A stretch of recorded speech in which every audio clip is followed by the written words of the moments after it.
빅테크 기업 중에 도산의 위기를 겪은 곳이 어디 있을까요? 과 입니다. 정말 상상하기 힘든 그런 일이죠. 딱 3조 기업이 3조 달러가 넘는 기업들이 두 곳이 부도의 위기를 겪었다. 이 기업들은 정말 지옥에서 살아난 기업들입니다.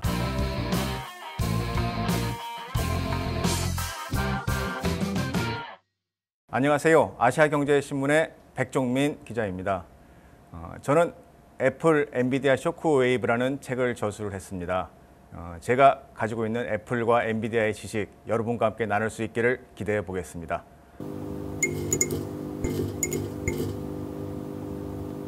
엔비디아는 IT 판도를 바꿀 수 있는 기업이 전혀 아니었고 아마 창업자 젠슨 황도 그런 상자조차 하지 못했을 겁니다. 엔비디아는 PC에 사용하는 그래픽 카드, 아마 대부분 게임을 하기 위해 사용하죠. 여기에 들어가는 핵심 부품이 GPU라는 것을 만드는 스타트업이었습니다. 1993년에 젠슨 황이 미국에서는 흔한 식당이에요. 데니스에서 동업자들과 함께 기획해서 만든 회사입니다. 미국의 김밥 천국이라 보시면 되는데 이곳에서 젠슨 황이 아르바이트를 하면서 변기도 닦고 식탁도 치우고 서빙도 하고 했던 그런 곳이에요. 지금도 젠슨 황이 기획을 했던 이 데니스 지점에서 엔비디아가 시작했다는 이 문구가 지금 써 있습니다. 그때 기준으로 1조 달러라는 기업이 탄생했다라는 문패가 써 있어요. 아마 지금은 3조 달러니까 바뀌었을지 모르겠네요. 자, 우리가 흔히 말하는 팹리스 반도체 업체, 반도체를 설계만 하고 생산하지 않는 그런 업체가 이 엔비디아라고 생각하시면 됩니다. 1990년대가 이제 PC의 시대라고 하면은 그때 누가 제왕이었을까요? 바로 인텔입니다. 인텔은 당시에 펜티엄이라는 브랜드를 앞세워서 PC 시장을 싹쓸이하고 있었죠. 그때 엔비디아는 정말 PC 분야에서 극히 일부분에 불과한 기업이었습니다. 그래도 엔비디아는 정말 니치 마켓을 점령을 하면서 조금씩 성장을 하고 나스닥에도 상장을 하고 성발 기업들과의 경쟁에서 어느 정도 성장을 하면서 명맥을 유지해 왔습니다. 그래도 워낙 거대 기업인 인텔이 자체적으로 GPU 기능을 또 CPU와 함께 선보이고 공급을 하면서 많은 어려움을 겪어왔습니다. 젠슨 황이 지금은 용산 전자상가가 많이 쇠락했지만 당시에는 그래도 많이 활발했죠. 그곳에서 엔비디아의 GPU를 홍보했다. 지금 어떻게 보면 상상하기 어렵지만은 그때는 충분히 가능했던 얘기입니다. 실제 그래 했고요. 엔비디아 많은 위기가 있었습니다. GPU가 너무 뜨거워져서 노트북과 데스크탑 PC가 문제가 발생하는 일도 벌어졌고요. 2008년 금융위기 많은 기업들이 도산하는 사태가 벌어졌었죠.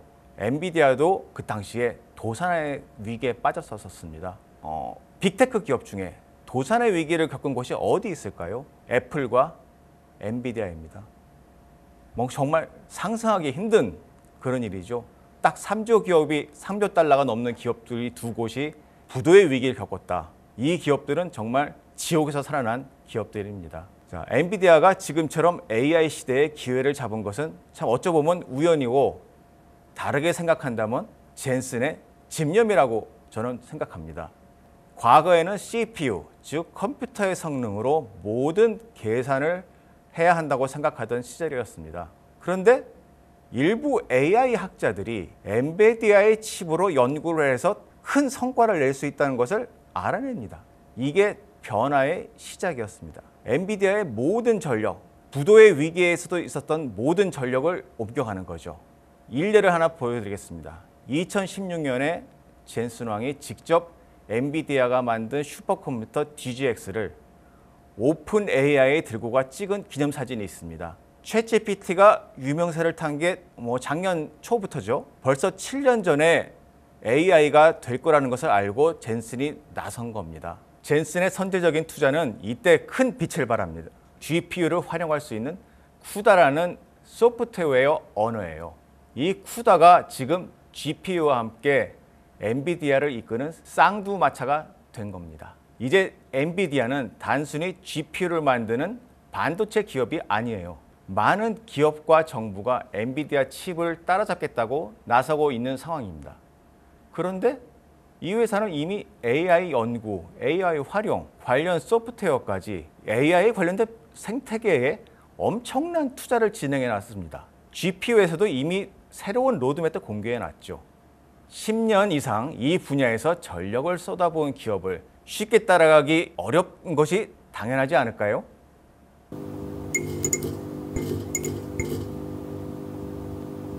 엔비디아가 3조 달러 시가총액을 기록한 후에 좀 많이 최근에 흔들렸죠. AI 위기론에서 엔비디아는 물론 다른 반도체 기업들이 많이 출렁출렁 됐습니다.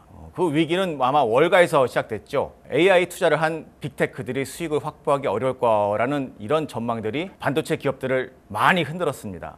7월 말까지 AI 투자에 부정적이던 월가 전문가들이 최근에 말을 바꾸고 있어요. 이유는 빅테크들의 실적 발표에서 찾아볼 수 있습니다. 제가 빅테크들의 실적 발표에서 애널리스트의 관심들이 어디에 있는지 다 분석해 봤습니다. 대부분 비슷했어요.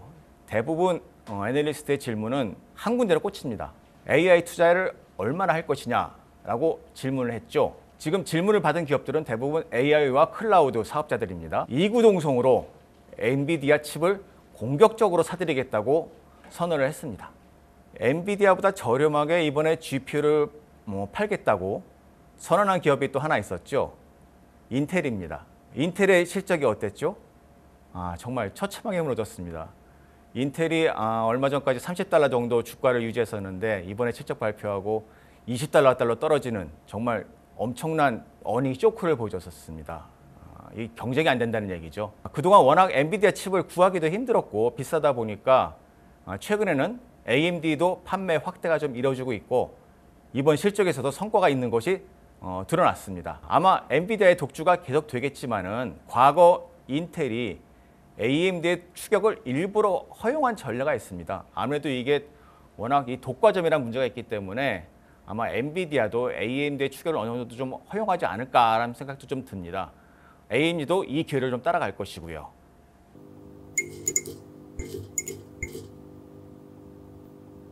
아마도 핵심은 블랙웰이라는 것이 있습니다. 블랙웰이라는 것이 엔비디아가 새롭게 선보이는 GPU인데요. 이번에 대폭적인 변화가 예고가 되어 있습니다. 최근 엔비디아는 물론 업계 전반의 주가가 이 블랙웰 칩 설계에 오류가 있다는 보도 때문에 크게 흔들렸을 정도예요. 그 정도로 큰 사안입니다. 이 과거에는 반도체 업계에 기준을 주는 것이 인텔이나 MS가 새로운 제품을 발표하는 것이 기준이었습니다. 그런데 지금은 달라졌어요. 엔비디아의 GPU입니다. 그게 바로 블랙웰이에요.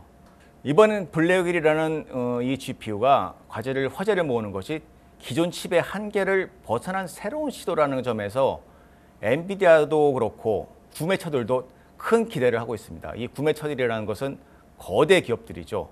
이들 기업들도 설계 오류가 큰 문제는 아니라는 것을 알고 있는 것 같습니다. 또 칩을 설계해서 직접 받아가지고 서버로 만들어서 공급하는 기업들도 마찬가지인 것 같고요. 엔비디아가 이제 블랙웰이라는 새로운 칩으로 시장에 맹폭을 가한다면은 이 빅테크들도 이걸 사지 않을 수가 없습니다. 이것을 다른 기업이 먼저 사가지고 이것을 적용해서 AI를 발전시켜 나간다면은 뒤지기 때문이죠. 지금 이 칩이 연말이나 내년 초부터 공급이 될 것이라고 하는데 아마 이때쯤 되면은 또 다른 차원의 엔비디아 칩 구매 경쟁이 벌어질 것 같습니다.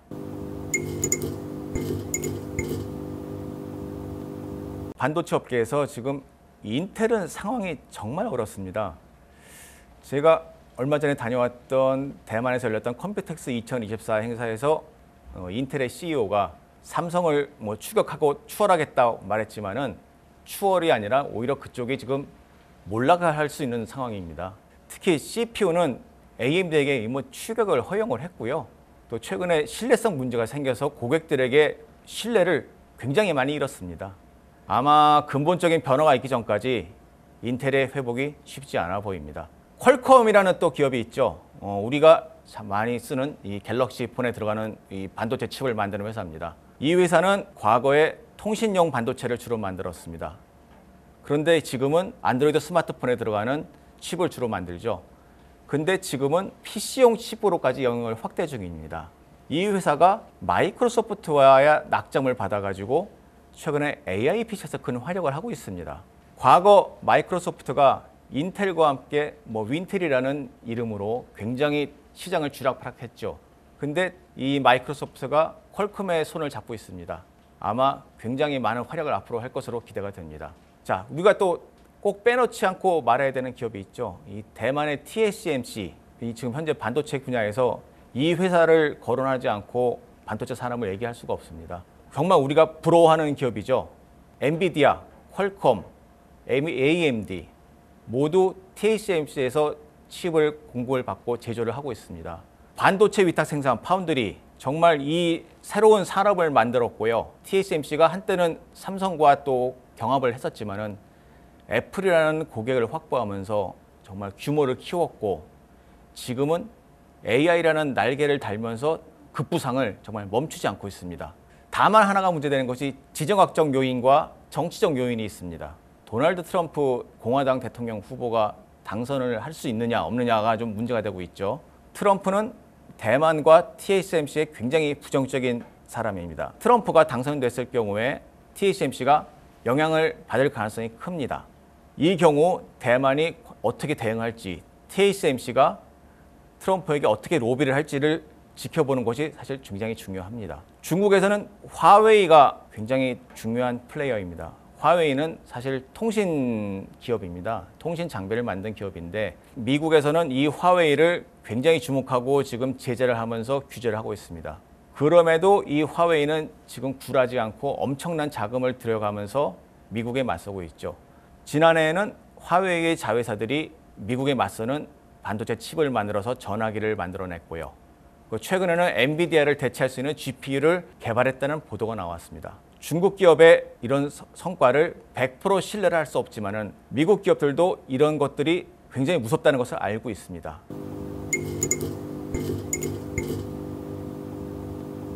자, 삼성전자는 HBM에서 하이닉스와 같은 경쟁사에 뒤처졌던 것이 좀 사실이죠. 어찌 보면은 다양한 반도체를 모두 만드는 종합 반도체 회사의 숙명이라도 할까요? 현재 전 세계에서 종합 반도체 회사가 지금 인텔과 삼성 정도만 남아 있는 것 같습니다. 특히 삼성으로는 메모리 사업에서 HBM이 니치 마켓이었기 때문에 선도적으로 나가기 쉽지 않았을 것이라고 많은 분들이 얘기를 하죠. 근데 이제 상황이 달라졌습니다. 어느 순간에 갑자기 AI 시대가 갑자기 치고 올라갔고 GPU에 필요한 HBM이 크게 늘어났습니다.